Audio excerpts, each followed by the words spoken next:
Avinėlis pasipurtė, pribirėjo dovanų.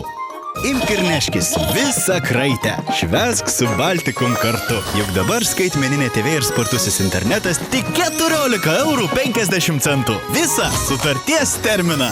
Baltikum, visa kraitė dovanų.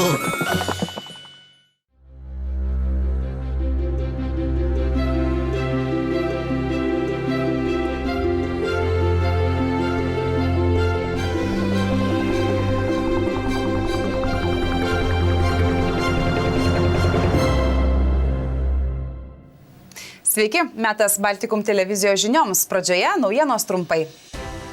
Sulaikytas verslininko Vilmanto Dundulio nužudymu įtariamas klaipėdietis. Jis po miestą vaikščiojo su užtaisytu ginklu. Klaipėdos universitetas bando bristi iš skolų liūno. Karinių jūrų pajėgų kariai iškilmingai pradėjo vasario 16-ąjai skirtų renginių maratoną. Iš skolų bandantis bristi Klaipėdos universitetas jau suplanavo šių metų pertvarkas. Bus atleidžiama dalis vadovaujančias pozicijas užimančių darbuotojų, sujungti kai kurie fakultetai. Klaipėdos universitetas brenda iš skolų liūno. Šiandien aukštosios mokyklos taryba patvirtino šių metų biudžeto planą, esą jis subalansuotas, tad prognozijos optimistiškos. Paaiškėjo, kad anksčiau tik paskolą universitetui žadėjusi suteikti vyriausybė, dalį bankės noras įšaldytos sumos kompensuos. Mokslo įstaiga 825 000 € gražinti valstybei neprivalės, tačiau taupimo neišvengs. Pirmiausia, planuojama mažinti darbuotojų skaičių, bus atleidžiama dalis vadovaujančias pozicijas užimančių asmenų. Didelės valdymo išlaidos, administravimo išlaidos, kurios pastaraisiais metais augo, nepagrįstai augo.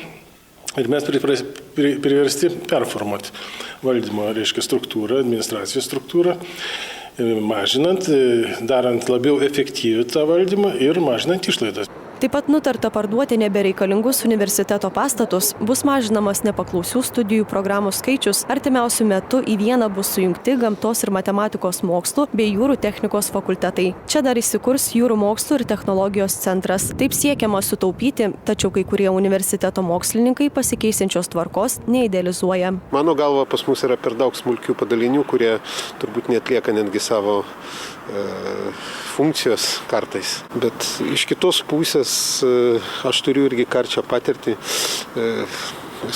Vis dėlto nesu labai jaunas, esu dirbęs skirtingose organizacijoje. Paprastai nebūna, kai vyksta reorganizacija, kažin ar atsiranda naujų pinigų, paprastai jų tiesiog sumažėja.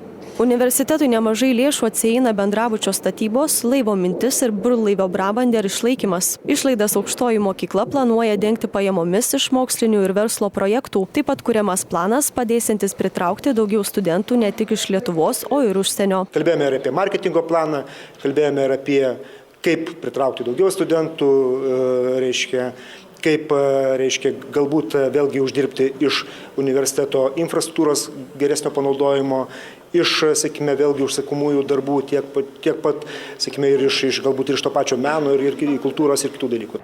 Kokia skola slegia universitetą, vis dar neatskleidžiama, tačiau pabrėžiama, kad po banko Snoros griūties universitetas neteko kone 2 milijonų eurų. Po remonto vėl veikia vienintelis neprivatus Klaipėdoje balneologijos centras mažamečiams. Tėvai savo atžalų čia stiprinti, grūdinti ir mankštinti negalėjo visą pusmetį, mat dėl išlaikymo kaštų centras veiklą buvo priverstas nutraukti. Vieši tėvų pasipiktinimai ir protestai dėl išaugusių kainų už kūdikiams ir mažiems vaikams skirtas vandens procedūras privertė pusei metų užverti Klaipėdos sveikatos priežiūros centro baseino duris. Miesto savivaldybei pavaldus centras įkainius buvo priverstas padidinti kone 4 kartus dėl neva išaugusių išlaikymo kaštų. Tas vandens kentimas labai išugdė kaštus. Paslaugos kaina tapo labai didelė. Praktiškai vieno apsilankimo kaina priklausomai nuo vaikų kiekio, nuo vandens kiekio variavo nuo 40 iki 80 litų. Ir praktiškai mes ir patys supratom, kad vaikų tėveliam tai praktiškai nepakeliama našta. Centro vadovai tikina, jog nuo šiandien pasibaigus remontui balneologijos kabinete kūdikiai bei vaikai vėl laukiami, o suaugusieji iki šiol priversti naudotis privačiais baseinais. Kalbant apie šiuolaikiško 50 metrų ilgio 10 takų baseino statybą, Klaipėdoje įgauna jau konkrečius kontūrus, konkrečius konkrečius apmatus ir aš jau tikrai tikiu, kad 16 metais, 16 pabaigoje tikrai Klaipėdoje turėtų atverti duris vienas iš pačių pagrindinių svarbiausių objektų šitame kontekste. Tai būtent naujas šiuolaikiškas baseinas atitiksantis pačius aukščiausius reikalavimus.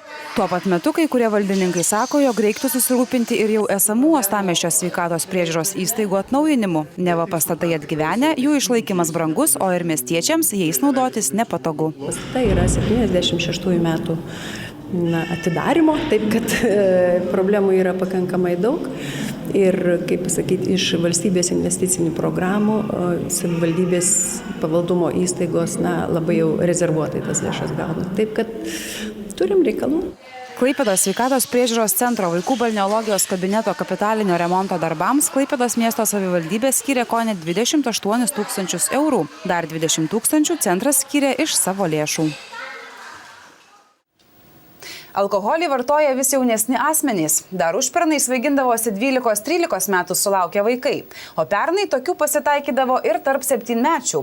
Tokius duomenis pateikę specialistai įspėja, jog viskas prasideda nuo atsainaus tėvų požiūrio. Lietuva yra net 3 pasaulyje pagal alkoholizmo tarp jaunuolių paplitimą. Pavyzdžiui, mūsų šalyje kas savaitę alkoholį vartoja kas 4 15-metis. Dalis paauglių net atsiduria priklausomybės centruose. Pasak Blaivybės šalininkų, blogiausia yra tėvų požiūris. Vis dar gajus įsitikinimas, jog švenčių progai pilti atžalai alaus ar šampano nėra nieko blogo. Pagal Jungtinių valstijų statistiką net 40% tokių vaikų tapo alkoholikais. Mums nebereikia turbūt žiūrėti pro kaimyno langus, mes galime savo namuose tos dalykus pamatyti. Ir aš kartais klausiu tėvelį, jūs mylite savo vaikus, tėvelį, taip, myliu savo vaikus, atiduočiau savo inkstus, taip toliau, bet sakau, tėvelį, palaukit, tik jūs pilat vaikui, miksiukus, sidriukus perka, nematydami tame jokio pavojaus. Aš juk sakau, čia atsiminkit, kad tie miksiukai, sidriukai, žinokit, yra kaip tas laiptelis į tą alkoholizmo pasaulį. Pasak mokyklose dirbančių specialistų, alkoholį linkę nepilnamečiai nevengia išgėrę ateiti į pamokas ar net gurkšnoti jų metu. Įsigudrinama stipriuosius gėrimus maišyti su spalvotais gazuotais gėrimais, tad pedagogai net nesupranta, ką moksleivis vartoja. Jeigu vaikas pavartoja iš vakaro, jam taip greitai, jo organizmas juk neišeikvoja taip greitai ir jis gali ateiti su kvapeliu į mokyklą kitą dieną. Anot policijos pareigūnų, girti paaugliai ar net vaikai jų rankas pakliūna dažnai. Tiesa, pripažįstama, jog ne visada mažieji alkoholio paragauja specialiai. Yra ir tokių atvejų, kad tėveliai neatsakingai laiko ten savo atidarytą alkoholinio gėrimo butelį ar ne, ir būna, kad mažesni vaikai tiesiog įdomumo dėliai galbūt paragauja, apsinuodėja ir pakliūna.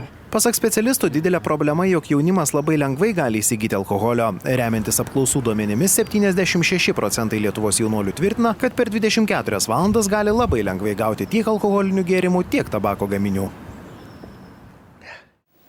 Pareigūnai sulaikė įtariamąjį verslininko Vilmanto Dundulio nužudimu. Paaiškėjo, jog jis po miestą vaikščiojo su užtaisytu pistoletu. Manoma, jog vyriškis ginklo bandė griebtis ir sulaikymo metu. Įtariamąjį verslininko nužudimu teisėsaugininkai pasitelkė antiteroristinių operacijų rinktinės Aras kovotojus, žaibiškai ant grindinio patiesė po to, kai jis išėjo iš kavinės. Sulaikomas 26 Marius Jonkus pasipriešino pareigūnams. Pas jį aptiktas užtaisytas pistoletas ir nemažai šovinių. Tai buvo labai netikėta įtariamajam. Jeigu šiek tiek atskleidžiant detalės, tai įtariamasis kaip ir bandė priešintis, bandė bėgti iš sulaikymo tos vietos ir, reiškia, tokį padarė judesi ranka link tos vietos, kaip paskui nustatėm, link ginklo kovinio buvimo vietos. Tai galimai jisai būtų tą ginklą traukęsis. Bet, kaip minėjau, tas žaibiškas buvo sulaikymas ir tokių galimybių jisai neturėjo.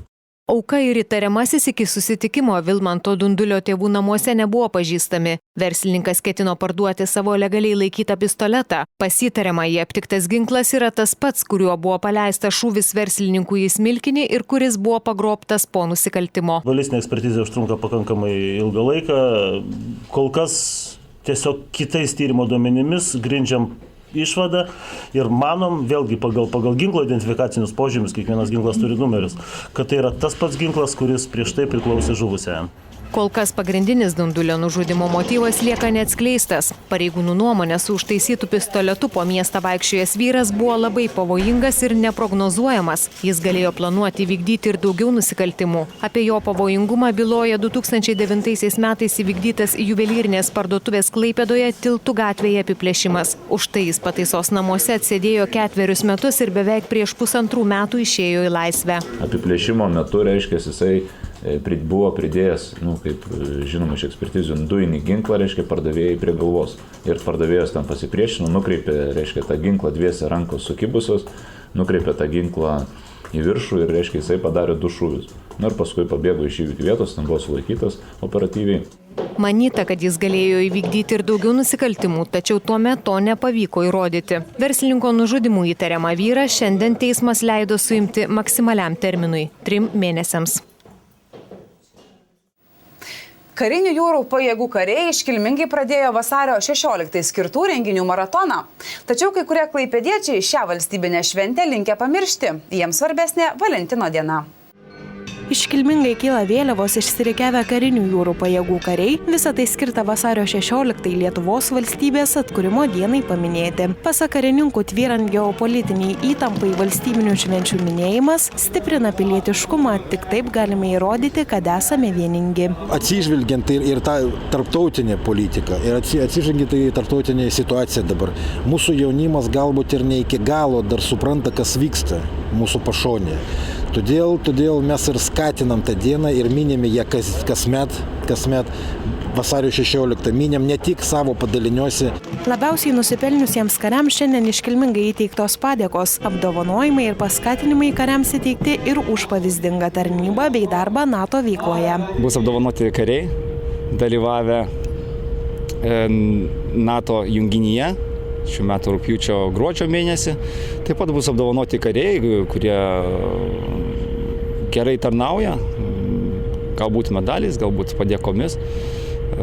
Tiesiog visiems bus pasakyta ačiū už gerą tarnybą. Tačiau kol kariai kviečia būti pilietiškais ir nepamiršti dalyvauti vasario 16 dienai skirtuose renginiuose, dauguma kalbintų klaipėdiečių švęs Valentino dieną. Jie esą kur kas mielesnė. Man tai galbūt ir 14 iš tikrųjų. Vis dėlto laimingas gyvenimas tai yra šventė. Reikia mylėti, gerbti vieni kitus. Vasario 16 ar vasario 14? 14. O kodėl? Nes tai meilės diena. O vasario 16 ką jums reiškia? Nešvenčiu šios. Mano abiejas vienodas iš tikrųjų, bet vasario 16 vis tiek čia širdį didesnė šventė. Nuo renginių gausos šį savaitgalį tikrai gali susisukti galva. Pajūryje šurmuliuos stintų šventė, meilę tėvynei ir artimui išpažinti kvies šviesų festivalis, sekmadienių užgavėnių linksmybės, o pirmadienį miestiečiai kviečiami dalyvauti iškilminguose vasario 16 dienos renginiuose. Tiek naujienų, netrukus apie orus, o po jų laida laukinės gamtos ginklai. Gražaus savaitgalio.